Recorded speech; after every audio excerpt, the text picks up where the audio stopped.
What's going on? How y'all doing? I'm curious. I want you to name a player that the Raiders should go out and trade for before the 2020 NFL trade deadline on November 3rd at 4 p.m. Eastern Time. Go ahead, comment that name below. Because guess what? If there is a big-time trade, and if there is a move that's going to happen, I'm going to be making a video about it. So make sure you hit that big red button that says subscribe. Make sure you don't miss any of the videos here at the Las Vegas Raiders Report. I would definitely appreciate it. Coming up right now here, I'm going to give you 8 names the team should go out and get. No matter the location, from OAKLA to LV, I'm a Raider. Raider Nation, what is going on? Today's sponsor is Thrive Fantasy. If you love fantasy football and like prop bets, Thrive Fantasy is perfect for you. Go to chatsports.com/props, and you can also get a 100% deposit match when you use promo code CHAT100. And if you want to challenge me in something that's 100% free, make sure you stay tuned. Let's go to the first name here on my list. It's Geno Atkins. And for Cincinnati, they seem like they're just getting rid of players almost for free. Atkins clearly unhappy with his role. A bunch of players for the Bengals were not happy with how they've been used over the past few weeks. And this has been a Raiders team that definitely needs some extra depth on the defensive line. I don't know why they didn't play David Irvin this past week. I am anticipating them playing him this week. But for Atkins, he doesn't have any tackles this season, but he could still be one of these dudes who you could insert to a team that could still be this player-type coach, if you will, on the sidelines and on the football field. And no offense to Jonathan Hankins, no offense to Malik Collins, they have really struggled the past few weeks. Go out and get yourself a player like Geno Atkins who can just beef up that defensive line a little bit because, let's face it, you got to start getting some pressure on the quarterback. The other reason why I'm thinking about this one is because we just saw the Bengals trade away Carlos Dunlap for B.J. Finney, who he didn't even play an offensive snap this year, and a 2021 7th-round pick. That's basically like giving guys away for free. I mean, you could basically have traded Carlos Dunlap for a bag of candy. You know what I mean? Like a bag of flipping candy. So if that's what we could get for Geno Atkins, let's do it. Speaking of candy, Halloween right around the corner. What's the best Halloween candy? Is it like a Snickers bar? Maybe a Kit Kat? If I see a single person put Milky Way, I am going to be very, very upset for your childhood. It is the worst candy. The worst. My answer, Snickers bars. Only Snickers bars here. Let's go to the next guy, Quinnen Williams. And I know y'all really, really want Quinnen. There's been multiple conflicting reports on, hey, the Jets, he's on the trade block. There's other been people who I kind of trust more. They're like, no, the Jets aren't moving away from Quinnen Williams. I personally would be shocked if they decided to move on from him, and you guys can see my bottom note there. I would give up a first-round pick for him right now because he was drafted in the top 3 just in 2019. He's been very good on a very bad team, and I don't think the Raiders are going to have a top 10 pick. So if you could tell me right now I can go get a young, very talented defensive tackle for our first-round pick, I would do it. Because let's face it, if the Jets give away their second round or take a second-round pick for Quinnen, I don't even know if they should be an NFL franchise. And I know a lot of people rip on the Jets a lot. You're going to see a bunch of those players on today's video. They're not going to get rid of Williams. But if they do, hey, the Raiders, they should definitely come calling. I told you all about Thrive Fantasy. Go ahead, get started here. Chatsports.com/props. Use promo code CHAT100. Gets you a 100% deposit match. I put down $50. I got $50 for free. And if you love fantasy football, if you love NFL prop bets like over-unders, if you will, how about this one? This is one that you can go do right now on Thrive. Josh Jacobs up against the Browns, over or under a half a touchdown. So basically, is he going to score or is he not going to score? You guys know what to do. Show me those TDs. Start typing touchdown right now. I am anticipating Josh to be able to find a way to get in the end zone. 5 rushing touchdowns this season, all of which have actually come on the road. But if you like these style of betting, if you like fantasy football, again, chatsports.com/props. If for some reason you're a little bit confused on how to get started, you can always email me, raiders@chatsports.com. You can hit me up on Instagram, at Mitchell Renz 365. We also got a free tournament as well, so if you want to join, prove that you're smarter than me, again, email me, raiders@chatsports.com for the details on how to compete in my Week 8 Thrive Fantasy Challenge. Let's now go to my man Anthony Harris, and this has been a player that I've talked about multiple times here on the show. The Vikings have already started to trade away players, and heck, as soon as I got rid of Yannick Ngakoue, this, in my opinion, is when the whole fire sale started in Minnesota. He's going to be a free agent after the season. He would be a great fit with Jonathan Abram, and he was a guy that I wanted the Raiders to go out and get during free agency. He is a talented safety, and I want to say no disrespect to Eric Harris, but like, he should not be a starting caliber safety. Jeff Heath, again, he got exposed this past week because Abram didn't play. If you want to be considered a legit threat, I know they already beat the Chiefs. But let's face it, if you want to be considered a legit threat, especially in that division, you need to get better in the secondary. Anthony Harris would do that. Let's stick here in Minnesota, though. Let's go to Harrison Smith, his teammate. As much as I love Anthony Harris, I might actually say that Harrison Smith could be the number one dude here on this list, just for the simple fact of he would be the perfect safety to pair with Abram. Abram is this missile who is just coming in every single play looking to take somebody's head off. Where Harrison Smith is a pretty physical free safety himself, but also has some skills where if Tom was watching, he would drink. He's got some ball skills where he can go out and get the football. Harrison Smith is a very, very fun player, and he would be a great fit on this team.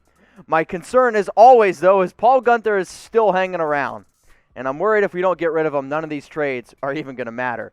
You know what does matter, though? Our watch parties here at the Raiders Report. We had over, I think, 100,000 people watch last week, and I appreciate it. If you like Raiders tailgates, if you can't watch the game at home, we do play-by-play. We got a scoreboard. We have a good time. It's like a big old Raiders party. So don't miss out. Turn on those notifications and join me. Raiders vs. Browns watch party starting 10 minutes before kickoff. Marcus Maye, next up here on my list. I talked about Harris. I talked about Harrison Smith.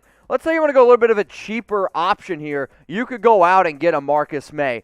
Now, I'm saying cheaper. That doesn't mean that he's not as good, because you could actually say this season alone, Maye has been better than Smith and actually been better than Anthony Harris. I don't think he's a more talented player, but he is still a solid free safety. He's going to be a free agent next offseason, I anticipate, because let's face it, I would be very, very shocked if the Jets brought him back for two reasons. He's not a Joe Douglas guy, and not that he's not talented. I just see Joe Douglas trying to really transform this team because, let's face it, you're 0-7 for a reason. Plus, they drafted Ashton Davis out of Cal.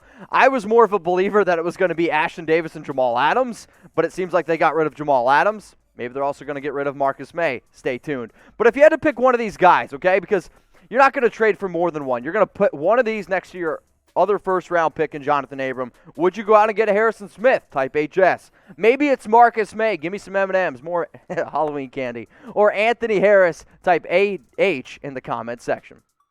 More Jets players. You get a Jets player. You get a Jets player. Oprah would be so proud. Brian Poole. This is one of these dudes where it's not so much a sexy name like a lot of the other guys I brought up. But let's face it, Brian Poole actually would be a great fit for what this team needs. What do they need? A nickel cornerback. You have Damon Arnett when he comes back. You also have Trayvon Mullen. LaMarcus Joyner has been a disaster since you went out and got him. Go get yourself a player who can play in the nickel. That's exactly what you're getting in Brian Poole. And I mean, like, let's face it, it is a perfect fit. And another player where I don't see the Jets bringing him back. He was a free agent, signed a one-year deal with the Jets this offseason. And for me, I was a little bit skeptical. I put Brian Poole in my videos this past offseason and free agent targets. I've seen it now for another year. This is a good football player, and he's good in the nickel. If you want to fix some of these issues where guys, for somehow, some way, are getting open on a 3rd and 13 in a crucial situation, hoping you bring in a player like Poole who can start covering some of these underneath routes, because this is where the Raiders are also getting absolutely killed this year.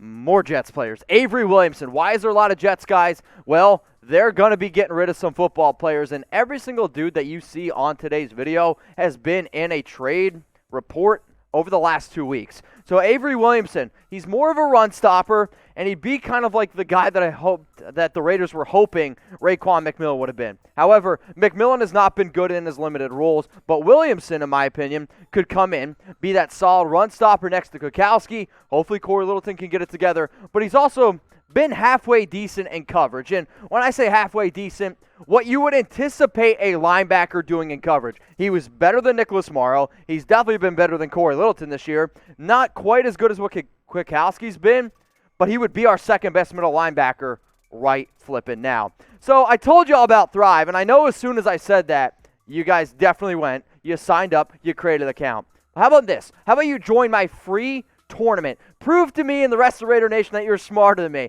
So what you got to do, click Contest Lobby. Once you click Contest Lobby, I want you to scroll on down and look for something that says the 1K NFL Chat Sports free roll. It is 100% free to enter. So you click on that, you enter the tournament. Then enter password Mitch. It is case sensitive though. So what does that mean? It's got to be all caps. If you enter lowercase Mitch, it ain't going to work. Enter Mitch. Hopefully you guys can remember that. And then enter your picks. You just got to do 10 of them. You have 20 different selections. You enter your 10 picks. Then you might have to enter your 2. They're called ice picks. It's basically just in case one of your guys goes down. And 2 of the picks right there that are a little crucial to me right now for my ice picks is Allen Robinson. I'm not 100% sure whether he's going to play or not. So I told you about the Josh Jacobs one over under his touchdowns. Well, how about Jarvis Landry? Because this is another pick that you can make on Thrive.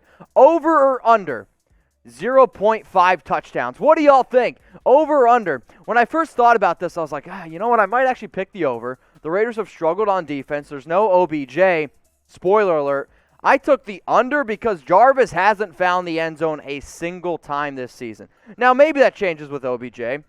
But also, I don't have a lot of confidence in that passing game, especially because Baker Mayfield has not been very good. So what I want y'all to do is join my Thrive game. It is 100% free. All you got to do it, chatsports.com/props. And if that step-by-step process might have been a little bit complicated, I hope it wasn't. Email me, Raiders@chatsports.com, or you can always hit me up on Instagram at Mitchell Renz 365. I want to see if you guys can beat me because I think I'm halfway decent at fantasy football. Again, Raiders@chatsports.com for the details. Let's go to the next name here, Stephon Gilmore. And this would be another name that I'd be very, very surprised if he ended up getting traded. So when the first initial reports came out of him being on the trade block, I was like, all right, yeah, I don't really believe it. But you know what? I do actually believe Albert Breer, and he comes out and says that the Pats won't get a first-round pick for Gilmore. If that's true, you make this trade. I don't really know if the Raiders need a player like Stephon Gilmore. Actually, I shouldn't say that. Everybody needs a player like Stephon Gilmore. I mean, he was the 2019 Defensive Player of the Year. But when you look at a lot of the other needs, cornerback, in my opinion, isn't one of the bigger needs that this team needs in terms of outside guys because you have Mullen and you drafted Damon Arnett in the first round. As great as Mullen's been, Stephon Gilmore would be an upgrade over Mullen, and he would definitely be an upgrade over Arnett. The other reason why I think this is interesting is because if it doesn't cost the first round, yes, I would give up a second-round pick for Stephon Gilmore in a heartbeat. And then for everyone that's like, well, I don't know if the trade rumors are real.